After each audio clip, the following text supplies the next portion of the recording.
നമസ്കാരം. വാർത്താമഴയിലേക്ക് വിശദമായി. അനധികൃത സ്വത്ത് സമ്പാദന കേസിൽ പി.വി. അൻവറിന്റെ ചോദ്യം ചെയ്യൽ പൂർത്തിയായി. 11 മണിക്കൂർ ഇ.ഡി. പി.വി. അൻവറിനെ ചോദ്യം ചെയ്തു. രാവിലെ 11 മണിക്ക് ആരംഭിച്ച ചോദ്യം ചെയ്യൽ അല്പസമയം മുൻപാണ് പൂർത്തിയായത്. കൊച്ചിയിൽ നിന്ന് റാഫി കരീം ചേരുന്നുണ്ട്. റാഫി, വിവരങ്ങൾ.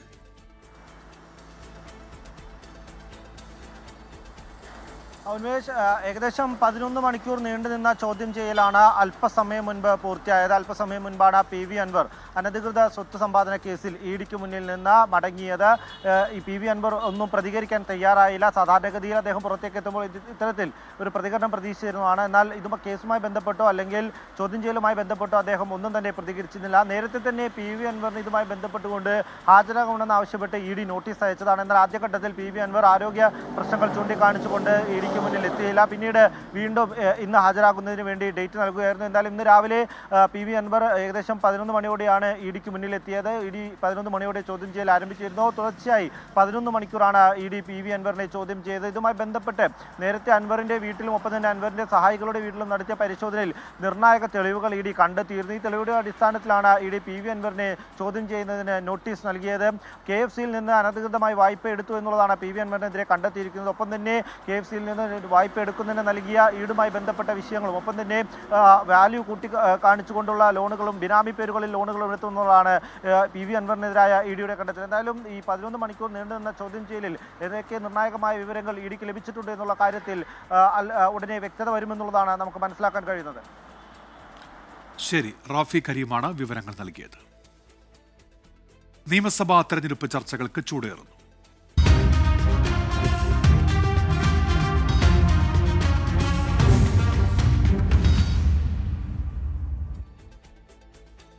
CPIM-ന്റെ തിരുവനന്തപുരം ജില്ലാ കമ്മിറ്റി യോഗത്തിൽ മുൻ മേയർ ആര്യ രാജേന്ദ്രന് വിമർശനം.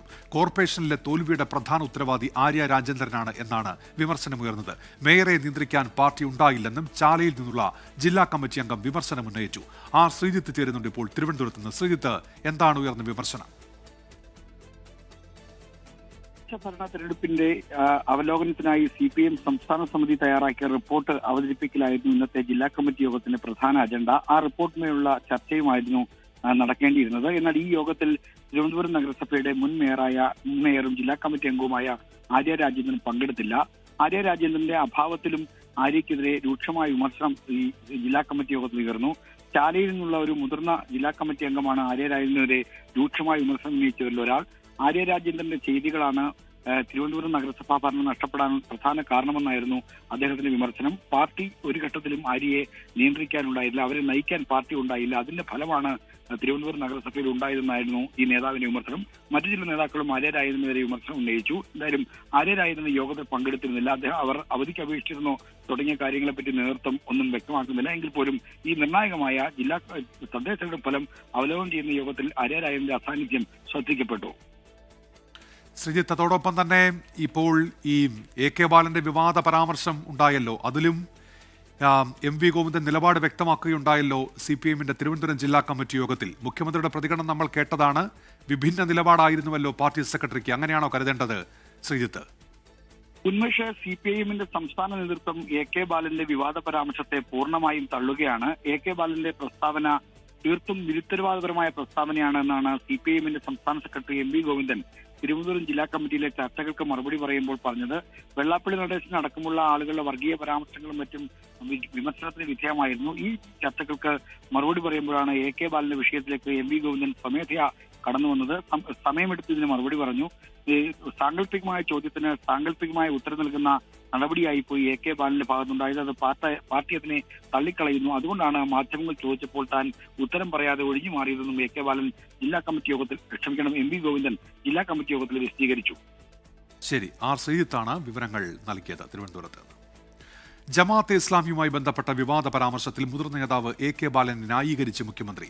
ജമാഅത്തെ ഇസ്ലാമിക്കെതിരെ എന്തെങ്കിലും പറഞ്ഞാൽ അത് ന്യൂനപക്ഷങ്ങൾക്കെതിരെയല്ല, മാറാട് ഓർമ്മിപ്പിക്കുകയാണ് AK ബാലൻ ചെയ്തത്.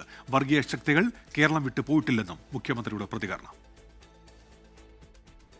UDF-ന്റെ നിലപാടുകളുടെ ഭാഗമായാണ് വർഗീയ പ്രശ്നങ്ങൾ ആളിക്കത്തുന്ന നിലയുണ്ടായത്, വർഗീയ സംഘർഷങ്ങൾ വ്യാപിച്ചത്.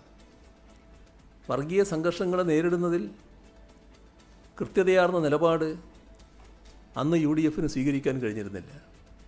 കർക്കശമായ നടപടികളിലൂടെ നേരിടുന്നതാണ് ഇന്നത്തെ സർക്കാർ രീതി. അതാണ് LDF ഉം UDF ഉം തമ്മിലുള്ള വ്യത്യാസം. വർഗീയതയോട് വിട്ടുവീഴ്ചയില്ലാത്ത സമീപനമാണ്. ഏത് വർഗീയത എന്ന പ്രശ്നമേ ഇല്ല. ഏത് വർഗീയതയായാലും നാടിനാപത്താണ് എന്ന നിലയാണ് പൊതുവെ സ്വീകരിച്ചു പോകുന്നത്. അതിൻ്റെ ഭാഗമായി UDF ഈ പറയുന്ന തരത്തിൽ ഒരു നിലയുണ്ടായാൽ എന്തായിരിക്കും എന്നതാണ് സഖാവ് ബാലൻ പറയാൻ ശ്രമിച്ചത് എന്നാണ് ഞാൻ കരുതുന്നത്. വീണ്ടും വാർത്തകളിലേക്ക്. നിയമസഭാ തെരഞ്ഞെടുപ്പിൽ കൂടുതൽ സീറ്റ് നേടി LDF സർക്കാർ വീണ്ടും അധികാരത്തിൽ വരുമെന്ന് മുഖ്യമന്ത്രി പിണറായി വിജയൻ. തദ്ദേശ തെരഞ്ഞെടുപ്പിലെ പ്രത്യേക അവസ്ഥയല്ല നിയമസഭാ തെരഞ്ഞെടുപ്പിലെന്ന് ആർക്കും ബോധ്യപ്പെടുമെന്ന് മുഖ്യമന്ത്രി പറഞ്ഞു. നിയമസഭാ തെരഞ്ഞെടുപ്പിന് മുന്നോടിയായി പ്രവർത്തനശൈലിയിൽ മുഖ്യമന്ത്രി അടിമുടി മാറ്റം വരുത്തും. പ്രവർത്തനശൈലിയിലും പൊതുപ്രതികരണങ്ങളിലും സമീപനം മാറും. നിയമസഭാ തെരഞ്ഞെടുപ്പിൽ വികസന നേട്ടങ്ങൾക്കൊപ്പം രാഷ്ട്രീയവും ഉന്നയിക്കുക എന്നായിരിക്കും LDFന്റെ പ്രചാരണ തന്ത്രം. തദ്ദേശ തെരഞ്ഞെടുപ്പിലെ തിരിച്ചടി മറികടന്ന് 110 സീറ്റ് നേടി അധികാരത്തിൽ വരുമെന്ന മന്ത്രിമാരുടെ യോഗത്തിലെ വിലയിരുത്തൽ ശരിവെക്കുന്നതായിരുന്നു മുഖ്യമന്ത്രിയുടെ ഇന്നത്തെ പ്രതികരണം. നമ്മുടെ കേരളത്തിൻ്റെ പൊതുവായ സ്ഥിതി പരിശോധിച്ചാൽ LDFന് ആത്മവിശ്വാസം പകരുന്ന ഒന്നാണ്. ആളുകൾ വിലയിരുത്തുമ്പോൾ 10 വർഷം മുൻപുള്ള കേരളത്തിൻ്റെ അവസ്ഥ സ്വാഭാവികമായി അവരുടെ മനസ്സിലേക്ക് വരും. അത് പരിശോധിക്കുന്ന ഏതൊരാൾക്കും LDFന്റെ ഗ്രാഫ് വലിയ തോതിൽ ഉയരുന്നതിനിടയാക്കും എന്നതാണ് കാണാൻ കഴിയുക. കോൺഗ്രസ് വിലയിരുത്തൽ തിരഞ്ഞെടുപ്പ് തന്ത്രജ്ഞൻ സുനിൽ കനകോലുവിന്റെ റിപ്പോർട്ട് പ്രകാരമാണ്. അതുപോലെ ഏതെങ്കിലും ഏജൻസിയുടെ റിപ്പോർട്ട് പ്രകാരമാണോ മുഖ്യമന്ത്രിയുടെ വിലയിരുത്തലെന്നും ചോദ്യമുയർന്നു. ഞങ്ങൾക്ക് കനകോലൊന്നുമില്ല. ഞങ്ങൾക്ക് ജനങ്ങൾ തന്നെയാണല്ലോ ഞങ്ങളുടെ കനകോലും എല്ലാ കാലത്തും. 10 കൊല്ലമായി സർക്കാരിനെതിരെ ഉണ്ടായേക്കാവുന്ന തരത്തിലുള്ള ഭരണവിരുദ്ധ വികാരം ഇല്ലെന്നാണ് CPIMന്റെ വിലയിരുത്തൽ. എന്നാൽ സർക്കാരിനെ നയിക്കുന്ന മുഖ്യമന്ത്രിക്കെതിരായ വികാരം വോട്ടെടുപ്പിൽ പ്രതിഫലിക്കുമെന്ന് സംശയമുണ്ട്. ഇത് കണക്കിലെടുത്താണ് മുഖ്യമന്ത്രി തന്റെ ശൈലിയിൽ മേക്ക് ഓവറിന് ഒരുങ്ങുന്നത്. പൊതുവിഷയങ്ങളിലും രാഷ്ട്രീയ വിഷയങ്ങളിലും ശക്തമായ പ്രതികരണം നടത്തിയും മാധ്യമങ്ങളോട് സംബന്ധിച്ചുമാണ് മുഖ്യമന്ത്രിയുടെ ശൈലി മാറ്റം. ശൈലി മാറുന്ന സൂചനകൾ ഇപ്പോൾ തന്നെ മുഖ്യമന്ത്രിയിൽ പ്രകടമാണെന്നും CPIM നേതാക്കൾ ചൂണ്ടിക്കാട്ടുന്നു.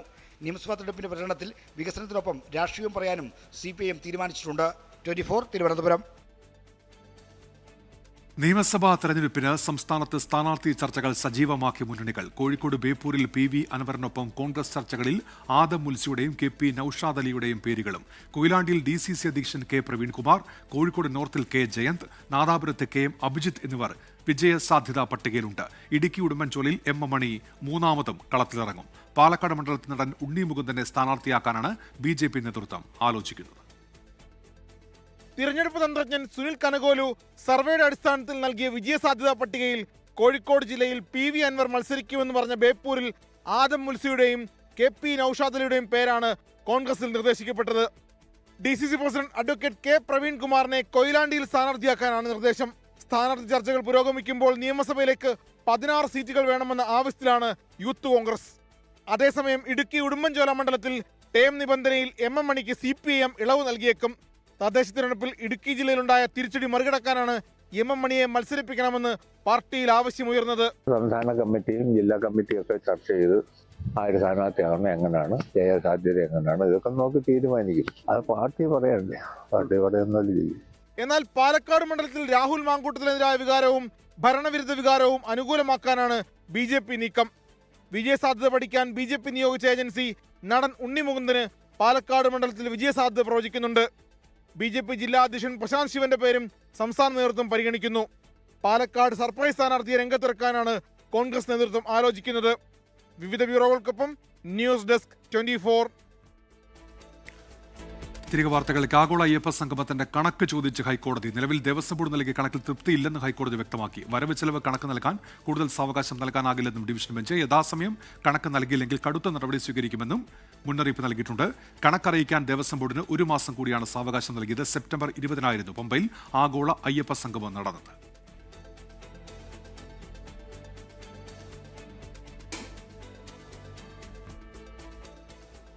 വാർത്താമഴ പൂർത്തിയാകുന്നു. നമസ്കാരം.